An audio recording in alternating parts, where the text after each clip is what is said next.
नमस्कार दोस्तों, मैं हूँ रवि जायसवाल। जैसा कि आप सभी ने सुना होगा कि नई शिक्षा नीति आ गई है, जो कि मोदी सरकार द्वारा अप्रूव की गई है। आज हम इसे कुछ सरल शब्दों में समझेंगे कि क्या है ये नीति और इसका क्या इफ़ेक्ट पड़ेगा बच्चों पर, अभिभावकों पर और टीचर पे। सबसे पहली बात कि इसे क्यों लाया गया, तो इसे रिसर्च और इनोवेशन में बढ़ावा देने के लिए लाया गया है, क्योंकि रिसर्च में इंडिया अभी भी बहुत पीछे चल रहा है।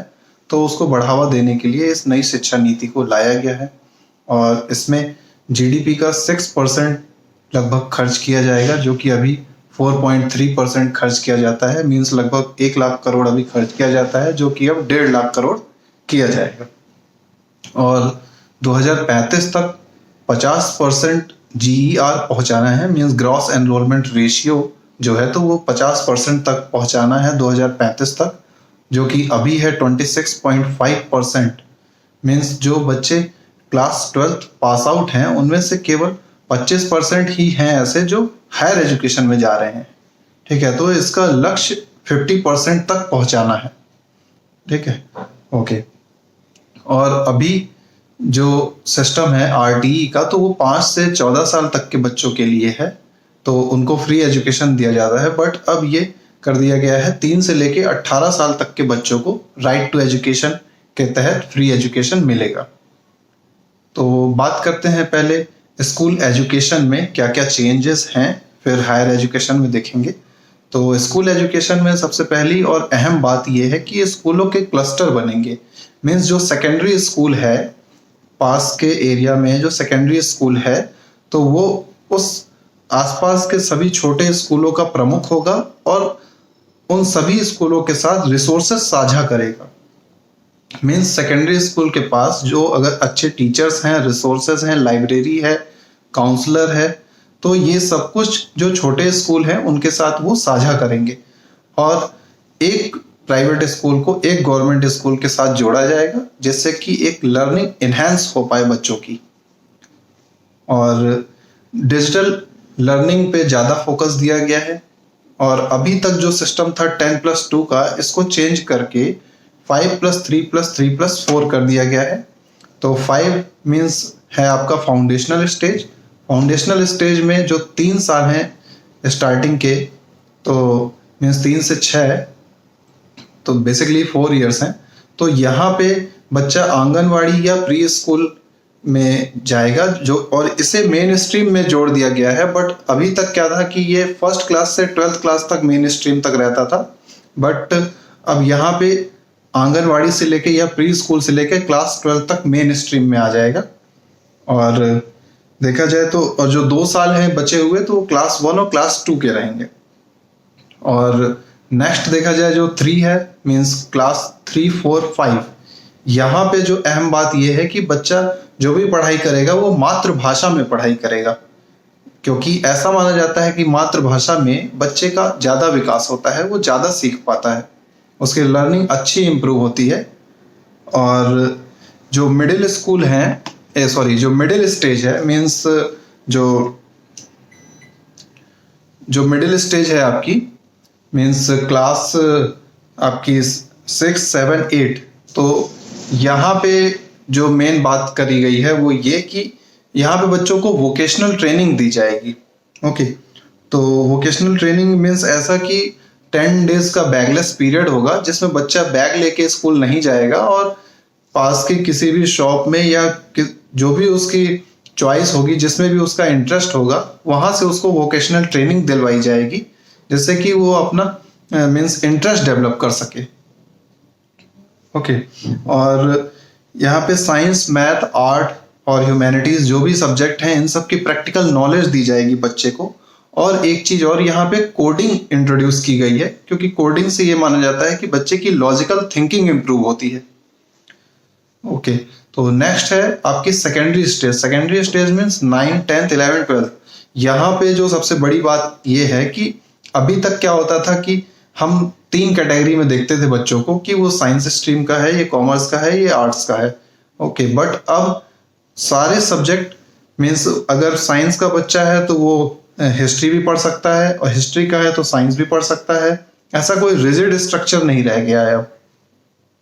ओके, तो यहाँ पे बच्चे की क्रिटिकल थिंकिंग डेवलप करने के लिए इस पे जोर दिया गया है, और प्लस जो रटने वाला सिस्टम है वो ख़त्म कर दिया गया है अब, क्योंकि ये मीन्स आगे के लिए अच्छा नहीं है। अगर रटने वाला सिस्टम रहता है तो फिर बच्चे का मतलब ओवरऑल डेवलपमेंट नहीं हो पाता है, वो केवल एक किताबी कीड़ा बनकर रह जाता है। तो रटने वाला सिस्टम आपका जो असेसमेंट के थ्रू खत्म किया गया है, यहाँ पे ऑब्जेक्टिव टाइप टेस्ट अब होंगे, और जो है कि प्लस डिस्क्रिप्टिव टाइप तो होंगे ही, और मल्टी स्ट्रीम स्टडी रहेगी।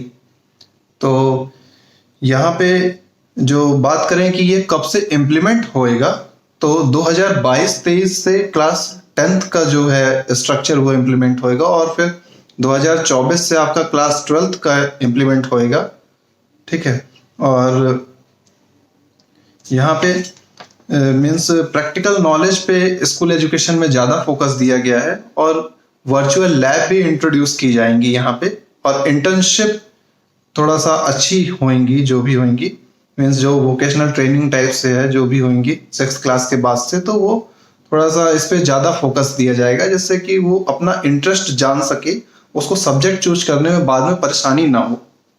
और जो असेसमेंट होएगा तो वो थोड़ा सा अच्छा कर दिया गया है, मीन्स छात्र खुद अपना असेसमेंट कर पाएंगे, प्लस जो उसका फ्रेंड है वो भी उसका असेसमेंट करेगा, और प्लस टीचर तो करेंगे ही। तो ये असेसमेंट जो लाया गया है तो वो बच्चे का सोशल डेवलपमेंट करने के लिए मेन लाया गया है। और पूरी स्कूल एजुकेशन में यहाँ पे मैथ्स और कंप्यूटेशनल थिंकिंग पे ज़्यादा फोकस दिया जाएगा, जिससे कि बच्चे की लॉजिकल थिंकिंग डेवलप हो।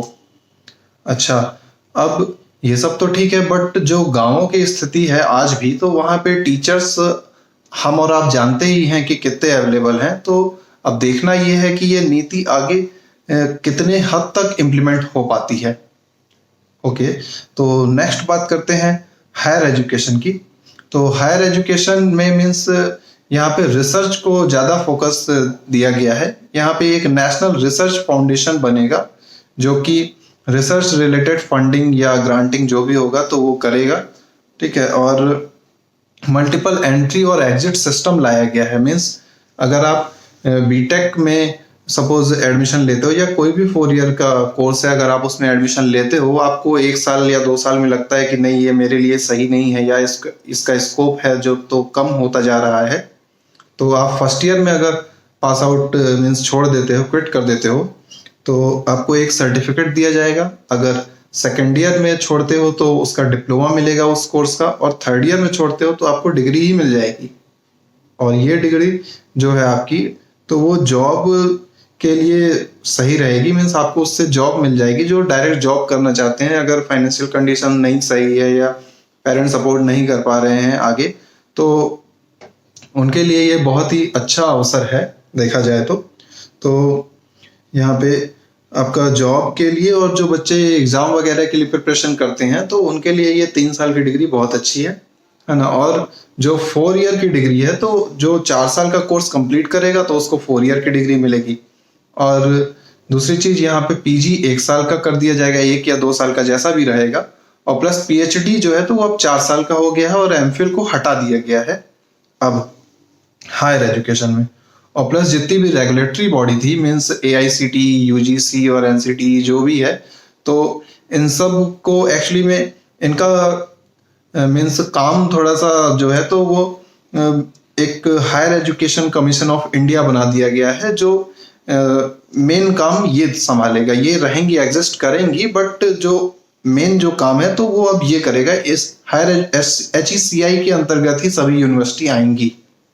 ओके, और दूसरी चीज जो ग्रेडेड एटोनॉमी है वो दे दी जाएगी, स्वायत्तता, कॉलेजों को स्वायत्तता दे दी जाएगी। मीन्स अभी तक क्या होता था, जैसे कि यूनिवर्सिटी अप्रूवल देती थी कॉलेजेस को, मीन्स जो भी एग्जाम वगैरह कंडक्ट कराना है या डिग्री देना है तो यूनिवर्सिटी ही ये काम करती थी। और वैसे यूनिवर्सिटी का मेन काम है रिसर्च करवाना, बट ज्यादातर टाइम उनका इन्हीं सब में चला जाता है, एग्जाम कंडक्ट करवाना, डिग्री देना, और ये सब में ही उलझे रहते थे। बट अब 2035 तक ऐसा किया जाएगा कि ये जो यूनिवर्सिटी से अप्रूवल लेना या एग्जाम कराना ये सब खत्म कर दिया जाएगा। अब कॉलेज खुद ही एग्जाम करवा सकता है, ठीक है। बट हाँ, इसको इम्प्लीमेंट होने में थोड़ा समय लगेगा, बट होएगा ये, है ना। और देखा जाए तो ये जो मल्टीपल एंट्री और मल्टीपल एग्जिट का जो सिस्टम है, तो वो अभी केवल इंस्टीट्यूट ऑफ इमिनेंस जो 20 डिसाइड किए गए थे 2017 में यूजीसी के द्वारा, तो केवल अभी उनमें ही जो एकेडमिक ईयर 2021 है तो लाया जाएगा इसी ईयर से। बेसिकली देखा जाए तो इस 20 इंस्टीट्यूट में, जिसमें 10 गवर्नमेंट इंस्टीट्यूट है, 10 प्राइवेट इंस्टीट्यूट है, तो इसमें अभी इम्प्लीमेंट हो जाएगा। बाकी जो रेस्ट कॉलेजेस हैं उनमें धीरे धीरे इम्प्लीमेंट होएगा। नेक्स्ट बात करते हैं टीचर्स की। तो टीचर्स के लिए यहाँ पे बहुत ही अब थोड़ा सा चेंज आ गया है एक्चुअली। तो अब जो उनका बीएड का प्रोग्राम है तो वो 4 साल का रहेगा। अभी तक 3 साल या 2 साल जैसा भी डीएड और ये सब जो कोर्स रहते थे, अब लेकिन टीचर बनने के लिए आपको 4 साल का इंटीग्रेटेड बीएड करना होगा। ओके, तो अभी तक जैसे क्या रहता था कि जो टेट या सीटेट आप देते थे तो उसके 2 पार्ट होते थे, प्राइमरी और सेकेंडरी। बट अब क्या होगा कि यहाँ पे 4 स्टेप में एक्चुअली इसको कैटेगराइज कर दिया गया है। फाउंडेशनल, फिर है आपका प्रिपरेटरी, फिर मिडिल एंड देन सेकेंडरी। तो ये 4 स्टेज में जो जिस स्टेज में जाना चाहता है उस स्टेज का एग्जाम होगा, प्लस एक कॉमन एप्टीट्यूड टेस्ट होगा, और प्लस एक इंटरव्यू या डेमोन्स्ट्रेशन जो वो तो अभी भी होता है।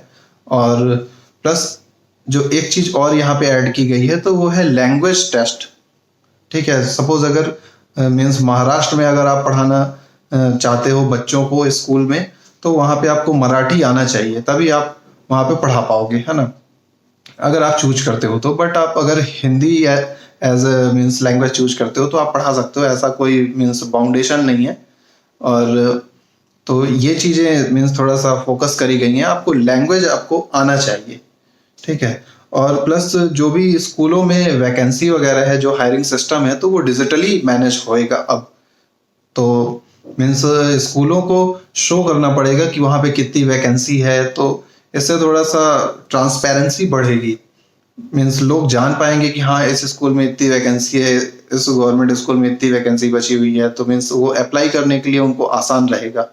तो इसीलिए देखा जाए तो नई शिक्षा नीति में वैसे लगभग 40 लाख शिक्षकों की नियुक्ति होनी है। अब देखना ये है कि ये कब तक होती है ना।